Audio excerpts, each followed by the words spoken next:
ಚುನಾವಣೆ 3ನೇ ತಾರೀಕು ಏನಿದೆ ಅದರ ಭಾರತೀಯ ಜನತಾ ಪಾರ್ಟಿ ಅಭ್ಯರ್ಥಿ ಅಮರನಾಥ್ ಪಾಟೀಲ್ ಅವರ ಪರವಾಗಿ ನಾನು ಇಲ್ಲಿ ಪ್ರಚಾರಕ್ಕೆ ಬಂದಿದ್ದೇನೆ. ನನ್ನ ಜೊತೆಗೆ ನಮ್ಮ ಹಿರಿಯ ನಾಯಕರಂಥ ಶಿವರಾಮುಲವರು, ಸೋಮಶೇಖರ ರೆಡ್ಡಿಯವರು, ಸೋಮಲಿಂಗಪ್ಪನವರು ಈ ರೀತಿ ಅನೇಕ ಪ್ರಮುಖರು ನನ್ನ ಜೊತೆಗೆ ಇದ್ದಾರೆ. ರವಿಕುಮಾರ್ ಅವರು ಬೆಂಗಳೂರಿನಿಂದ ಬಂದಿದ್ದಾರೆ. ಪದವೀಧರರ ಪ್ರತಿಕ್ರಿಯೆ ಭಾಳ ಅತ್ಯುತ್ತಮವಾಗಿದೆ. 1 ವರ್ಷದ ಅವಧಿಯಲ್ಲಿ ನಿನ್ನೆ 1 ವರ್ಷ ಪೂರೈಸಿದ್ದಾರೆ. ಸಂಪೂರ್ಣವಾದಂಥ ಸಾಧನೆ ಶೂನ್ಯವಾಗಿದೆ. Absolutely zero achievement. ಸರಿಯಾದಂಥ ರಸ್ತೆಗಳಿಲ್ಲ, ಆಸ್ಪತ್ರೆಗಳಲ್ಲಿ ಔಷಧಿ ಇಲ್ಲ, ಬಸ್ಸಿಗೆ ಶಿಕ್ಷಕರಿಗೆ, ನೌಕರಸ್ಥರಿಗೆ, ಏಡೆಡ್ ಶಿಕ್ಷಕರಿಗೆ 2-3 ತಿಂಗಳಾದರೂ ಸಂಬಳ ಆಗ್ತಾಯಿಲ್ಲ, ಸ್ಯಾಲ್ರಿ ಆಗ್ತಾಯಿಲ್ಲ. ಮತ್ತು ಇದರ ಜೊತೆಗೆ ಇದೆಲ್ಲದಕ್ಕೂ ಕಳಸೆಟ್ಟಂತೆ ರಸ್ತೆಗಳಲ್ಲಿ ಡೀಸೆಲ್ ಇಲ್ಲದ ಕಾರಣಕ್ಕೆ ಬಸ್ಸುಗಳು ನಿಲ್ತಾಯಿವೆ. ಈ ಸ್ಥಿತಿ. ಇದರ ಜೊತೆಗೆ ರಾಜ್ಯದಲ್ಲಿ ಕಾನೂನು ಸುವ್ಯವಸ್ಥೆ ಅನ್ನೋದು ಸಂಪೂರ್ಣ ಕುಸಿದು ಹೋಗಿದೆ. ಕೊಲೆ, ಸುಲಿಗೆ ಮತ್ತು ಇದರ ವಿರುದ್ಧ ಧ್ವನಿ ಎತ್ತವರ ಭಾರತೀಯ ಜನತಾ ಪಾರ್ಟಿಯ ಕಾರ್ಯಕರ್ತರ ಮೇಲೆ ಇವತ್ತು ಅನ್ಯಾಯ ಮತ್ತು ಅವರ ಮೇಲೆ ಕೇಸ್ಗಳನ್ನು ದಾಖಲೆ ಮಾಡುವಂಥದ್ದು. ಇದರ ಜೊತೆಗೆ ಒಂದು ರೀತಿ ತುಷ್ಟೀಕರಣದ ನೆಪದಲ್ಲಿ ಸಿಲಿಂಡರ್ ಸ್ಫೋಟ ಆಗಿದೆ ಅಂಥೇಳಿ ಬಾಂಬ್ ಸ್ಫೋಟ ಆದಾಗ ರಾಮೇಶ್ವರ ಕೆಫೆಯಲ್ಲಿ ಸ್ಟೇಟ್ಮೆಂಟ್ ಕೊಡುವಂಥದ್ದು. NIA ಆ ನಂತರ ಹಿಡಿದ ನಂತರ ಅವರಿಗೆ ಮುಖಭಂಗ ಆಗಿರುವಂಥದ್ದು, ಆರೋಪಿಗಳನ್ನು ಬಂಧಿಸಿದ ನಂತರ, ಮತ್ತು ಕ್ಯಾಶುವಲ್ ಆದಂಥ ಸ್ಟೇಟ್ಮೆಂಟ್ ಕೊಡೋದು. ಹುಬ್ಬಳ್ಳಿಯಲ್ಲಿ ನ್ಯಾಯ ಹಿರೇಮಠ್ ಹತ್ಯೆ ಆಯಿತು. ಆವಾಗ ಸರ್ಕಾರ ಮತ್ತು ಮುಖ್ಯಮಂತ್ರಿ ಕ್ಯಾಶುವಲ್ ಆದಂಥ ಸ್ಟೇಟ್ಮೆಂಟ್ ಕೊಟ್ಟಿರಲಿಲ್ಲ ಅಂತಂದರೆ ಮುಂದೆ ಅಂಜಲಿ ಹತ್ಯೆ ಪ್ರಕರಣ ಆಗ್ತಿರಲಿಲ್ಲ. ಗುಲ್ಬರ್ಗಾದಲ್ಲಿ ಆ ಮಡಿವಾಳ ಅನ್ನುವಂಥ ವ್ಯಕ್ತಿಗೆ ಏನೋ ಶಾಕ್ ಟ್ರೀಟ್ಮೆಂಟ್ ಕೊಟ್ಟರು, ನಗ್ನವಾಗಿ ಮಾಡಿ, ಆ ರೀತಿಯ ಘಟನೆಗಳು ನಡೆತಿರಲಿಲ್ಲ. ಇದನ್ನೆಲ್ಲ ಧ್ವನಿ ಎತ್ತದವ್ರ ಮೇಲೆ ಯಾವುದೇ BJP ಇರಲಿ, ಇನ್ಯಾವುದೇ ಪಾರ್ಟಿ ಇರಲಿ, ಅವ್ರ ಮೇಲೆ ಕೇಸುಗಳನ್ನು ಹಾಕಿ ಹೆದರಿಸುವಂಥದ್ದು ನಡೆದಿದೆ. ಮತ್ತು ಒಬ್ಬ ಅತ್ಯಂತ ಅದಕ್ಷ ಒಬ್ಬ ಶಿಕ್ಷಣ ಸಚಿವರನ್ನು ಕೊಟ್ಟಿದ್ದು ಇವತ್ತು ಶಿಕ್ಷಕರು ನೋಡ್ತಾ ಇದ್ದಾರೆ.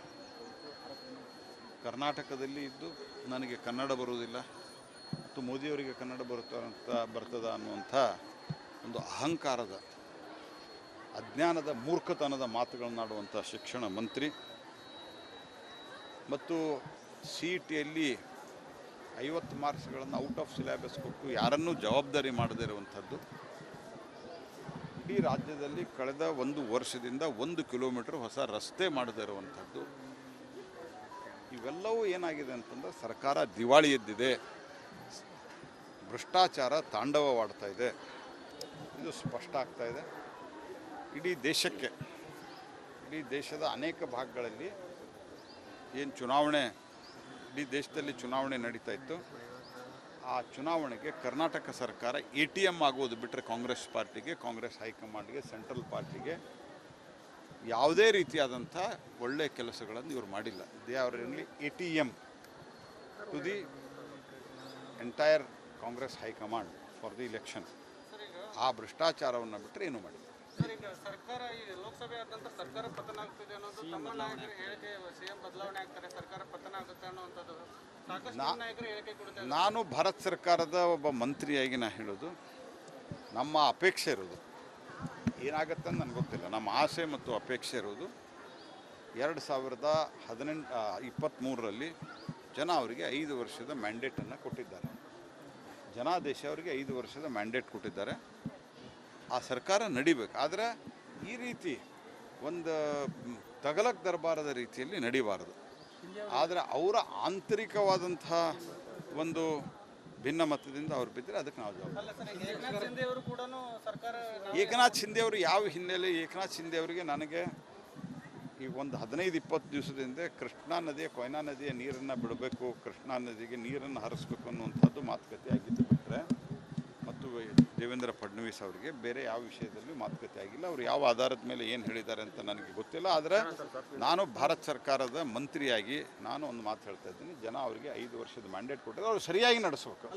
ಆದರೆ ಅವರ ಆಂತರಿಕವಾಗಿ ಭಿನ್ನಮತದಿಂದ ಬಿದ್ದರೆ ಅದಕ್ಕೆ ನಾವು ಜವಾಬ್ದಾರಿ. ಅಲ್ಲ ಸರ್, ಸರ್ಕಾರ 5 ವರ್ಷ ಸ್ಥಿರವಾಗಿರಲಿ ಅಂತ ನೀವು ಹೇಳ್ತೀರಾ, ಇಲ್ಲ ಆದರೆ ಸಿಎಂ ಬದಲಾವಣೆ ಆಗ್ತಾರೆ ಅಂತ ಸಿದ್ದರಾಮಯ್ಯನವರು ಬದಲಾವಣೆ ಮಾಡ್ತಾರೆ ಅಲ್ಲ, ಅದು ಆ ಸರ್ಕಾರದಲ್ಲಿ ಆ ಪಕ್ಷದಲ್ಲಿ ನಡೆದಿರುವಂಥ ಗೊಂದಲಗಳು ಭಾಳ ಇದ್ದಾವೆ, ಆಂತರಿಕ ಭಿನ್ನಮತಗಳು ಭಾಳ ಇದ್ದಾವೆ. ಈಗೂ ಕೂಡ ಏನು ಅಧ್ಯಕ್ಷ ಬದಲಾವಣೆ ಆಗಬೇಕು, 3 ಜನ DCM ಆಗಬೇಕು, ಇವೆಲ್ಲ ಏನಿದೆಯಲ್ಲ ಇವೆಲ್ಲವೂ ಸಹಿತ ಒಂದು ರೀತಿಯಲ್ಲಿ ಕಾಂಗ್ರೆಸ್ನಲ್ಲಿ ಇರುವಂಥ ಒಳ ಬೇಗುದಿಯನ್ನು ಸೂಚಿಸ್ತದೆ.